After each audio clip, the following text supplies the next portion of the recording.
From the headquarters of Ramsey Solutions, this is EntreLeadership, where I take calls from leaders like you about what it takes to win at any stage of business and leadership. I'm Dave Ramsey, your host, with over 30 years of experience leading in the trenches right alongside you.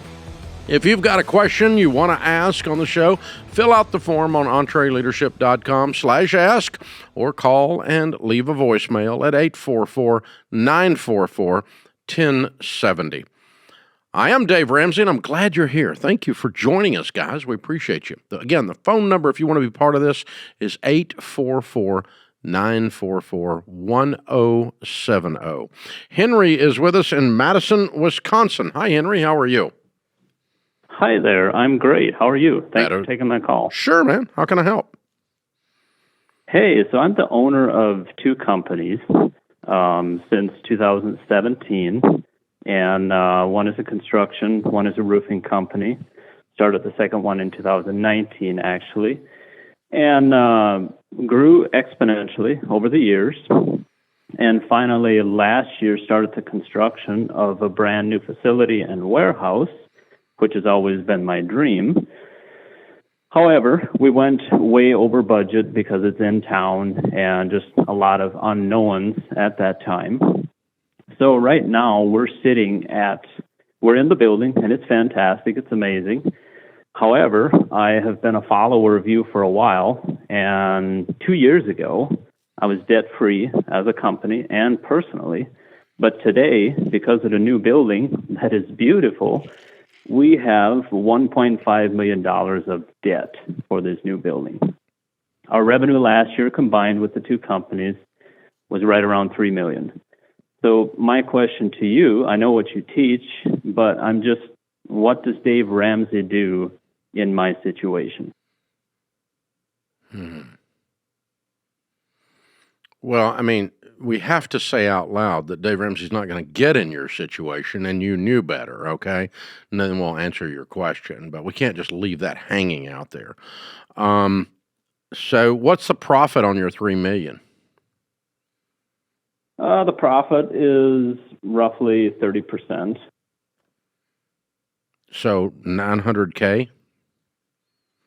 That's gross. So net, about half of that. Okay. So you're making $500,000 a year taxable income? Yes, sir. And that's after you pay yourself a salary? No, that's included. Okay. So that's your entire income. Your entire personal income. Correct. Okay. What's it take for you to live at home? 10 a month. So 120 out of, let's call it 520 for the fun of it. So you got 400 to work with. So yes, live sir. on 120 and throw 400 at the debt every year. Okay. And you're done in 3.5 years. Okay. And the building's worth what? The building will appraise right around $2 million. Okay. All right. So you'll have a $2 million asset that's paid for. By then, we're talking 3.5 years. By then, it'll be appraised at $3 million. Mm-hmm. And it'll be paid for. And that's really what you've done there is not a business debt. You really just invested in some real estate. Okay. Because the business actually would have operated without the real estate. You just chose to build this for the business. That made the business operate more efficiently and maybe better. And you said it's beautiful and it's probably attracting some customers and some excitement and some other things around the brand, and that's all good. But at the end of the day, this is really a real estate transaction. And just what I would do is I'd just pay it off out of your excess. And so, you could change the formula up, make it 150 you're taking home. I don't care. But take home enough to live on and a tiny bit more and throw all of your surplus profits, net taxable income profits, after taxes are paid and everything, every dollar you can squeeze out, we just throw it at that building. And, you should be done in 3 to 4 years. Your profit's probably going up every year, isn't it? Yes, certainly. This past 2 years they didn't because of the build, but yeah, they can only go up from here. Yeah. Right. So, it might be faster than 3 years, but somewhere in the 2 to 4 year range, you should be debt free again. And then next time you're in the construction business, control scope creep. I mean, this is what you do. You should be doing it for your customers too. So don't let this stuff happen when you're running your own stuff. But anyway, we're there today. And yeah, the trick is just how fast can we clean it up within reason. And what I do is just set a living wage at home, and you declare that number, and any dollars that come in beyond that per month in net profit, I throw it at the mortgage until the mortgage is gone. And it should be 2 to 4 years, depending on what the angle on profitability is and all that kind of stuff. That's what we're looking at. So, Henry, thanks for the call. Sounds like a good business. It sounds like you're running it. And like you said, a hockey stick up and to the right, baby. Get it, get it. Owning a business can be a heavy load. You want to serve your customers well, make a healthy profit, and grow. And your team, family, and customers are all counting on you. And now everybody's talking about AI like it's magic. And you're wondering how to keep up. You're carrying a lot, but you don't have to do it alone. That's where NetSuite comes in. Over 43,000 businesses, including Ramsey Solutions, use NetSuite to lighten the load by bringing all their numbers into one system. Accounting, inventory, CRM, payroll, the works, and now NetSuite's AI takes it further, automating busy work, flagging inventory issues, spotting cash flow problems in real time, and catching risks before they hit. So you're not just closing the books faster, you're making decisions confidently. And when your numbers are right, that takes a lot of pressure off your shoulders. And yeah, switching systems is a big move, but NetSuite's Suite Success process gets you up and running fast. Go to netsuite.com/Ramsey for a free product tour and to schedule a time with a NetSuite rep. That's netsuite.com/Ramsey. It's hard to grow your business when you're stuck in the day-to-day. If you're working 60 hours a week and spending most of it putting out fires, you got a big problem. Your business is running you. You're just a fireman. Hey, listen, you can't grow a business until you grow yourself. That's why you need EntreLeadership Executive Coaching. Our coaches have helped thousands of small business owners go from stuck and frustrated to scaling and confident. They'll help you uncover the blind spots, overcome what's holding you back, and focus on the work that actually grows your business. They got your back. So if you're tired of spinning your wheels and you're ready to lead your business with confidence, go to EntreLeadership.com/coaching, fill out the form to talk with one of our team members, or just click the link in the show notes. Anthony is in Syracuse, New York. Hi, Anthony. How are you? Good, Dave. How are you doing? Better than I deserve. What's up? I own a residential construction company with 11 employees, and we do about $2 million a year in sales. My question is, how do I embrace my role as an owner who is now focused on the business rather than being in the field? Have you got somebody in the field to do what you're doing? Yes. I did your executive coach and advisory group, and everything worked, and now I'm in the office all the time, and everything has worked, so I just don't know what to do now. It's hard for me not to get pulled back into wanting to do my old job. Okay. So you don't enjoy running the business. You want to work in the field. I want to do it both. I enjoy running it, and I like working. I like being everywhere, but I can't do that. Mm-hmm. Well, it's not going to take you where you want to go. You're going to end up just owning your job if you keep being the guy swinging the hammer, right? Exactly, yeah. Yeah, so... Well, I guess we redefine what it means to build a house. And the guy that's in charge of everybody that's doing the building is the builder, not the guy swinging the hammer. So maybe you're saying I took pride in the actual work because I felt like I was building the house, but really, honestly, the person that's in charge is writing the checks and is making the decisions on the subs and the scheduling and the so forth, that's running the orchestra, that's got up there with a sheet of music, got everybody dancing.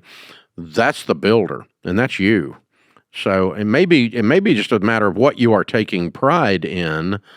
And so I had to reach a point when I started delegating that I had to take pride in one of my team members doing something with excellence that I used to do. And I went, okay, that's, that it's like watching your kid do something, right? If your kid, this kid's I can stand back with pride and see one of my kids be successful at something. And same with your team members. You can stand back with pride and go, I taught them that. I created the environment where they can flourish and prosper. And so I take pride in my leadership skills rather than in my technical skills. And that's where I started to derive energy from that, rather than just I have to be the dog in the spotlight all the time. But instead, I've got Ramsey personalities that are the dog in the spotlight, and I can stand back and just be proud of them. I don't have to be in every location and every time. Is that making any sense? It does. Did you ever get pulled back into wanting to do those things? Because that stuff's easy, like building and running a job site, and that stuff's I know it's easy. I can do it in my sleep. But being in the office and looking at scaling and over big view that's where it's the struggle is, because it's easy for me to go back to what I know. Well, I did reach a point where instead of going back in, in my prayer time one morning, I felt like God was saying, you need to work on big things and broken things. So I did get pulled back in if something was a big new launch, or I did get pulled back in if it was broken, if it wasn't running right. Like if your superintendent's not doing a good job and you got to step in and make sure the job's getting done, maybe hire a different superintendent, fire that one or whatever, then you're going to get pulled back in those situations. But I'm not getting pulled back in if everybody's doing their job and it's running. I need to stay out of the way and let them do it. And that's hard for me. Yeah, and me too. And that's when I said I'm working on big things and broken things. That's my new assignment in order to grow the business to where we are. It's just a matter, where do you want to end up 10 years from now? And what's going to take you there? And apparently this is taking you to where you're running the business rather than working in the business. And that's a good step for you. But I think you've got to identify, where it is you want to go and what you've got to do to get to where you want to go. And if you want to be a guy swinging a hammer 25 years from now, then you're going to step back in. But if you don't, then you're going to have to continue this path. It's the only way to not do it, is to build a team, to put yourself in that situation. So, yeah, I guess it's a normal pull, particularly someone that takes craftsman's pride in their work. And that's a normal pull. And me being on the microphone, deciding to put a Ramsey personality on the microphone, they got to bring it. I got to be proud of what they're doing. They got to have high quality, but I still got to step out of the way. One of the things that comes up around an EntreLeadership event, if I'm at EntreLeadership Summit or Master Series, and oftentimes comes up with a call on the show here as well, is this idea of buying a business. Should I buy a business? Well, I met a guy the other day who had a huge operation, and he had done all of his growth by acquisition, meaning he went around the country buying up people that did what he did and put them all together and then created this conglomerate, this huge operation, and it was all by purchases. Ramsey has grown with virtually no purchases, completely organically. So I have not used that strategy to grow. So my tendency is, most of the time when I'm talking to a small business person, unless you're already in a business working there and they say, all right, I want you to buy it from us, that's different. But if you're walking around on the street with an idea and I want to be in XYZ business, let's just say I want to be in the heating and air business. I'll just make up something. Okay. My personal opinion is you'll actually end up in most cases better off to just get a truck and some tools and start. And just make some money, hire some people, buy another truck, make some money, hire some people, buy another truck. Start hiring some office staff and create some processes, learn how to run a business, and grow the business organically from the ground up. That is what we've done. And honestly, a lot of times when you buy a small business, you're buying a basket of trouble. There's a lot of stuff going on. But there are instances where it does make sense to buy a business. But I think sometimes what people are doing is thinking that buying an existing business is a shortcut to success. Sometimes it is. Sometimes it's a shortcut to a nightmare. So you really want to know what you're getting into if you're going to buy. So first rule, if you're going to buy a business, either just from the outside or you're working there, I want you to do due diligence. And that means you really have to get the fine-toothed comb out and comb every tangle out of this thing. I want to look at the tax returns. I want to look at the books. I want to talk to the sales team. I want to interview customers. I really want to know every stinking detail about this business. No surprises. I really want to get under the hood and spend as much time on that as I can. When we're buying a piece of income-producing real estate, say an office building or an apartment complex or a warehouse or something, we put the property under contract and then we go through their books for due diligence. We look at every lease. We look at every piece of paper. We look at the streams of income. We pull the taxes for ourselves, the property taxes. We run our own quotes on the insurance. We check the zoning and make sure it's zoned legally. We look at everything. I bought a piece of property the other day, and we even drilled it and had it checked for EPA, see if there had been any kind of leakage of gas or anything on that property before. Because it was in a commercial area, and I was a little bit worried that there had been, you can get into dadgum EPA mess. So due diligence, you really dig into the details.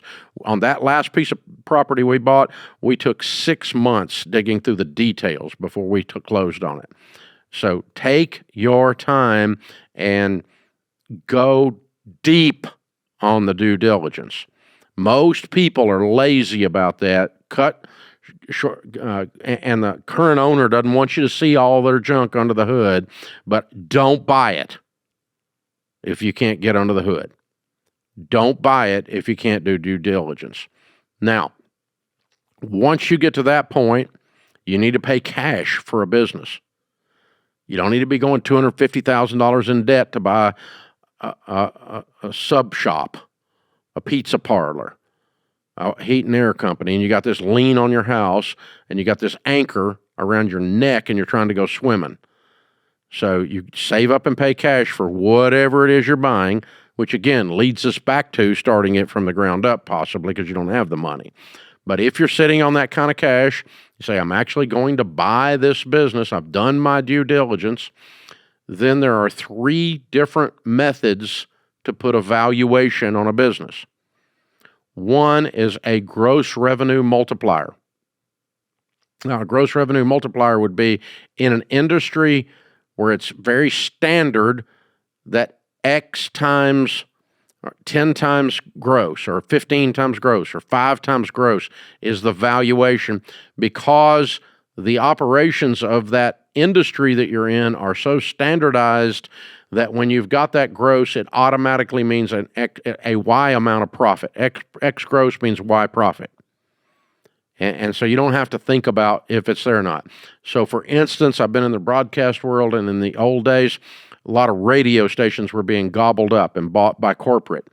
So an iHeart or a Cumulus would come into the market and buy a radio station. And radio stations throughout my career have gone anywhere from 5 to 15 times cash flow. And they're not looking at profit. They're just looking at the gross revenues minus a couple of items and basically what they call cash flow in that world. So that's a gross rent multiplier, a gross multiplier, gross revenue multiplier. Very few small businesses actually sell on that. If you're in a franchise situation where there's 2,000 stores just like yours, they may have a standardized gross revenue multiplier. and say it's just worth, that's what it's worth. But most small businesses, when you're purchasing them, I would not use that method. But it is there. That's one of the three methods.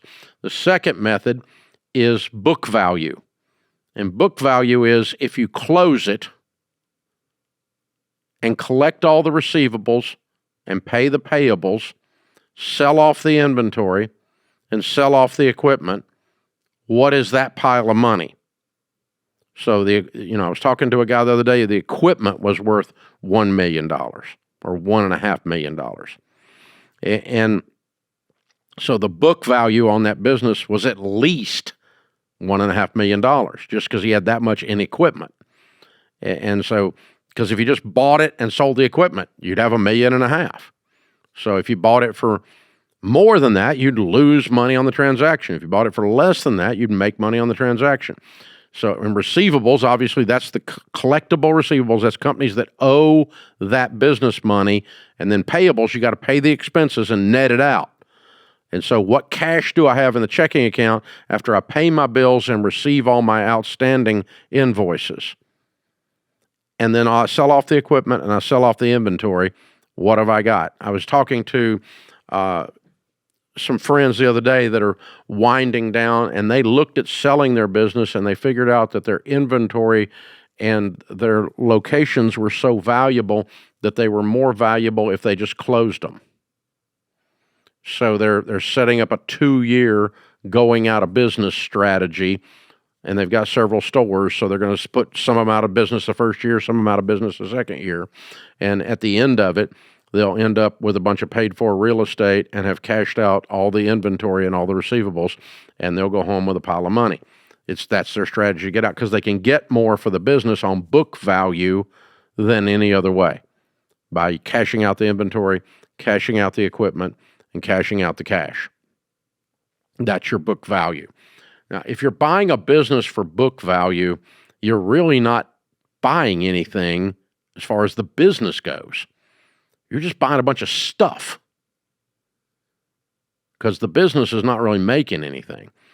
The typical way that we value a small business is a multiplier, or what's called a cap rate, a capitalization rate, on the net profit, the taxable income that the tax returns show on the business. Not what they think they make, not all this, none of that, nothing matters then but the net profit. Now, if most small businesses will go from 4 to 5 times net profit. So if the little business is making $200,000, that means it's worth $800,000 to $1 million. If the net profit after the manager has been paid to operate it, and you're an absentee investor, all expenses have been paid to operate the business, what is that net profit? Now, and so if the owner is not paying himself except out of profits and he's running it, then you've got to take a manager's salary out of those net profits before you do the multiplier. And again, 4 to 5 times that. So 4 times that means you want a 25% rate of return on your money. Well, that's a lot. Well, I can get 14 or 12 on mutual funds, and small business is ultra high risk for me to buy a small business as an investor, and that's what you're looking at here. So I want a 25% rate of return on my money. That's 4 times. A 20% rate of return on your money is 5 times. So again, somewhere in there is the valuation. Well, we have a great name. Our brand is known in the city. We've been open 80 years. Doesn't matter. We have a great location. Doesn't matter. The only reason it's a great location or a great brand name or great brand recognition is if it creates profit. If it doesn't create profit, it's just a wish. It's just nostalgia. If you have a great location and you're not profitable, by definition, you don't have a great location. Hello. So that's just bullcrap. Well, everybody knows our name. Great. How's that monetizing for you? I want to see profit as a result of that. Otherwise, you just have created a Sunday school class where you have a great name and don't make a profit. That's okay if you want to be a Sunday school teacher. It's not okay if you run a business and you want to sell it. You want to sell it, it better be profitable 4 to 5 times net profit after all expenses, including a manager to operate the business if there's not one already being paid out of that P&L. Take that out of the profit before you run these numbers. So that's the proper way to value it, and then pay cash. Now, you've also heard me where Gen 1 or Gen 2 is buying out Gen 1, or where a key employee or two are getting together and they're buying out the boss, or they're selling it to somebody else, whatever. The only way I would ever consider, I personally wouldn't do this, but it's the only way I would consider not yelling at you for doing it, is for you to set it up and say, okay, I'm going to pay, this thing's making $200,000. We're going to pay you $800,000 for it. And, I'm going to take the manager's salary. So there's still $200,000. I'm going to step in and be the manager, and I'm making $200,000 profit beyond me having a living wage out of that manager's salary.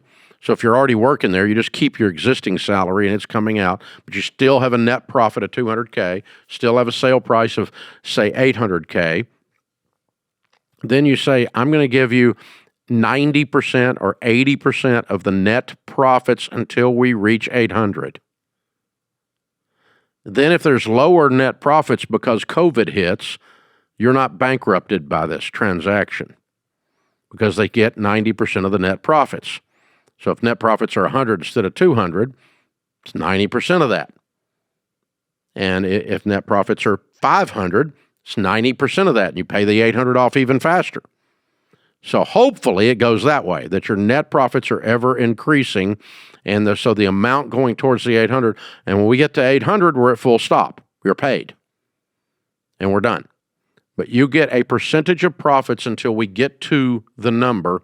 Hopefully they're increasing profits so we get there faster than the 4-year mark or the 5-year mark, depending on how we valued this thing. But that's how you can work through giving a valuation on a business. Otherwise, you're just doing what we call asset purchases, and when you're just buying equipment.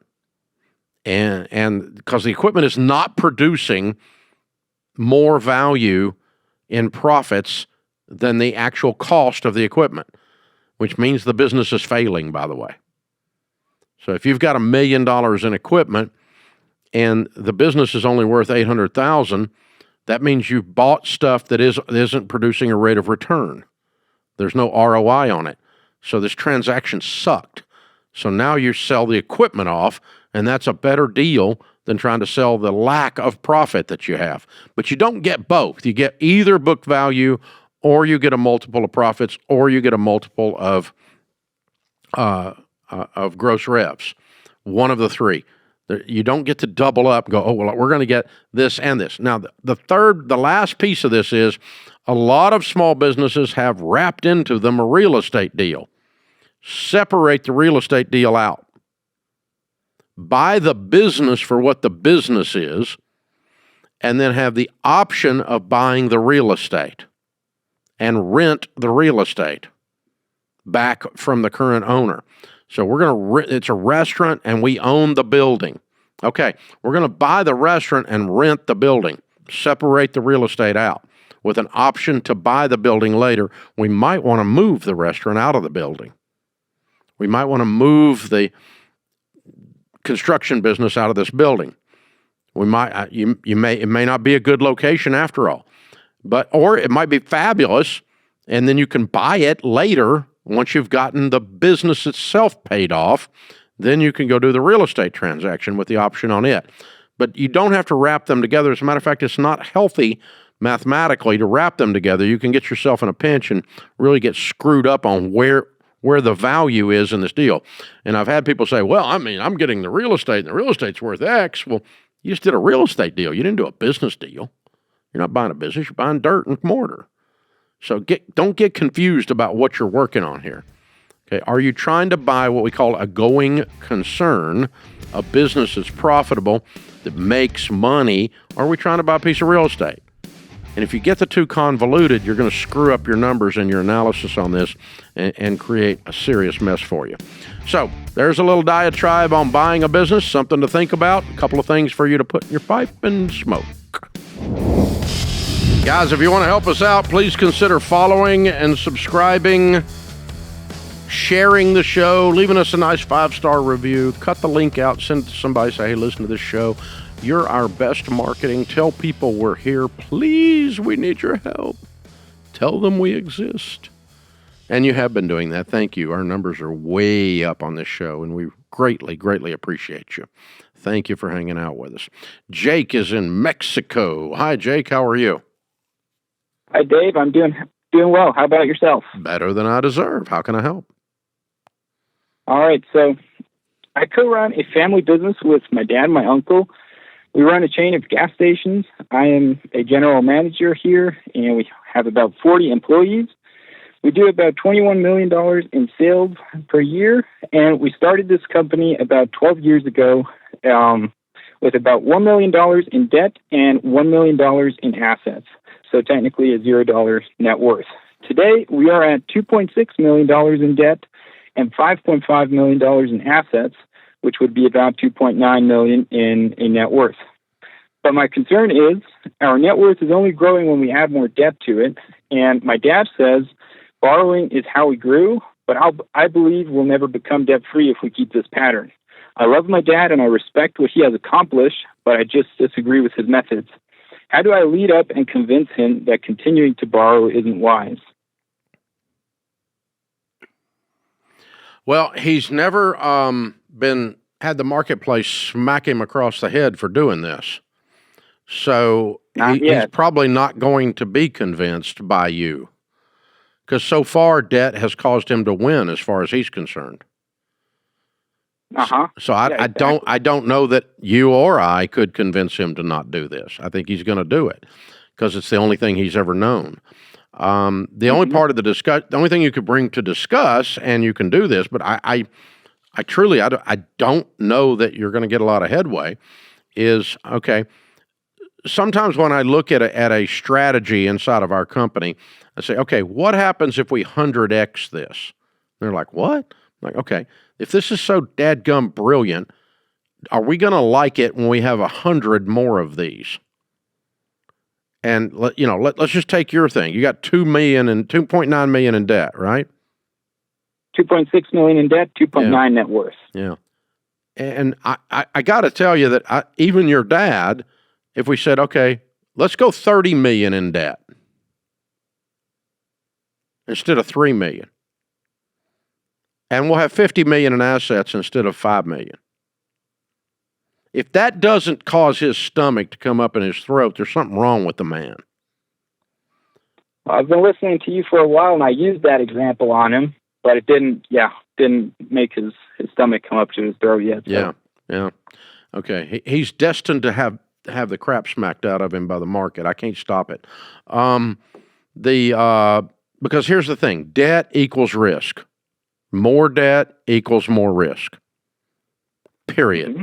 And he has broken his risk meter. His risk meter's malfunctioning. Because when you start talking about carrying $30 million worth of debt on $50 million worth of assets, if that doesn't cause you to break out in a little bit of a sweat, your risk meter's broken. And meaning he's not properly perceiving that this debt equals risk. He thinks it does not equal risk, and it does. It drains cash flow, it lowers stability, it magnifies the mistakes you make, because when you borrow into them, you make bigger mistakes than you would have made if you paid cash, because you're not doing as big a deal then. And so, he's going to continue to parlay this. I don't think we're going to keep him from doing it.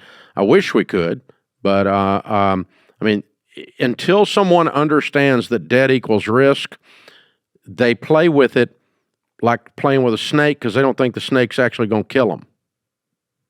Mm-hmm. And you're going to get bit and you're going to die. I mean, it's what's going to happen.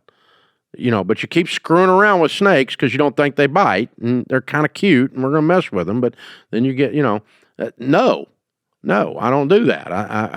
I have the benefit of having gone broke in my 20s because I did stupid butt stuff, and I was a lot dumber than your dad. Your all's ratios on this debt aren't that bad. They're not scary. But the fact that he doesn't perceive risk with it means that you're probably going to continue to raise the debt. And so it's just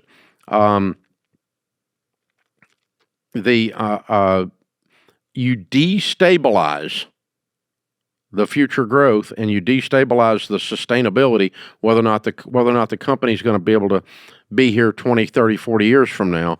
The more debt you carry, the less likelihood you're going to be here. That's the risk that is taken. And, even people that believe in using debt understand that.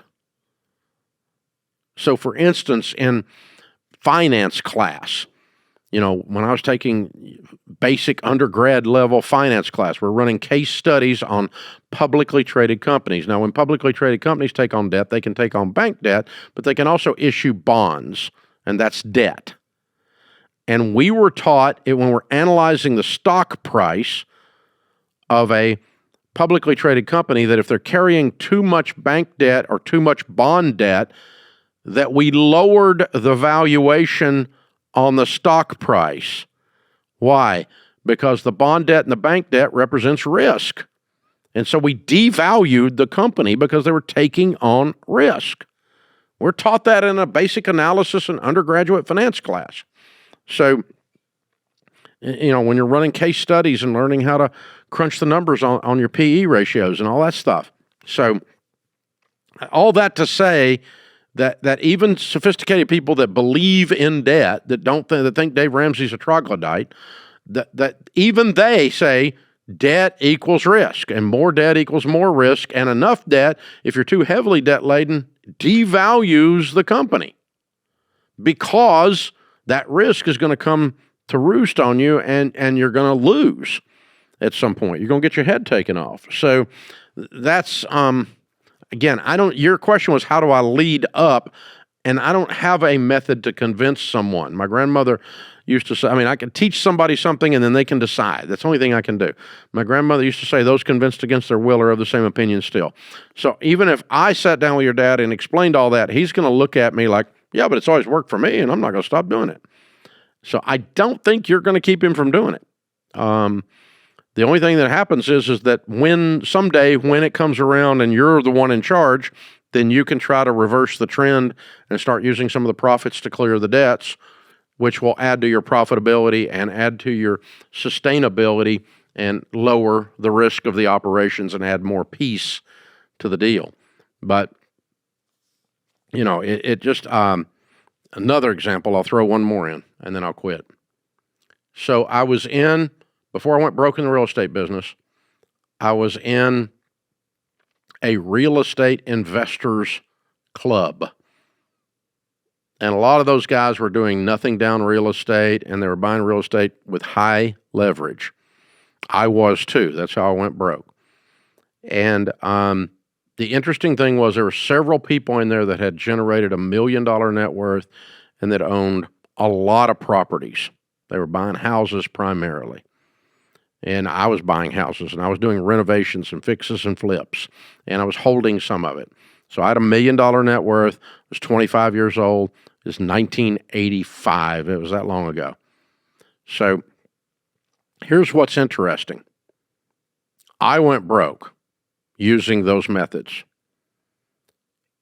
Every real estate investor, and there were over 100 of them that were in that club, either got out of debt or they went broke. No one stayed in the middle, sorta using debt. They either turned their back on it and sold off properties, took the equities and cleared the mortgages on the other properties and became debt-free with a smaller portfolio, or they went broke. Because they kept using debt. No one said, I'm going to back off and just do medium levels of debt. No one landed in the middle successfully. And let me just tell you, out of 100, 4 of them didn't go broke. All the rest of us are now out of those properties and lost everything. That's decades later, not 10 minutes later, not 10 months later. But the point is, it's not sustainable. It wouldn't last. It didn't survive the test of time, which tells me it's not wisdom. And so the test of time, you try to pass the test and you fail. Time will kick your butt. It will expose your stupid. And so the problem, Jake, you've got is your dad, his risk meter is broken. He does not perceive this as risk. And I wish I had magic words to tell him to stop, but I don't. Maybe some of you listening heard me, but I don't think this guy's going to, I'm afraid. I'm sorry, Jake. Sounds like y'all got a fun business. It sounds like it's going good, and I sure hope it goes well, and I hope I'm wrong. But right now, that's the way it feels. Folks, remember, better a wary warrior than a quivering critic. This world needs more high-quality leaders, so take courage and lead. I'm Dave Ramsey, your host. Thanks for joining us on EntreLeadership.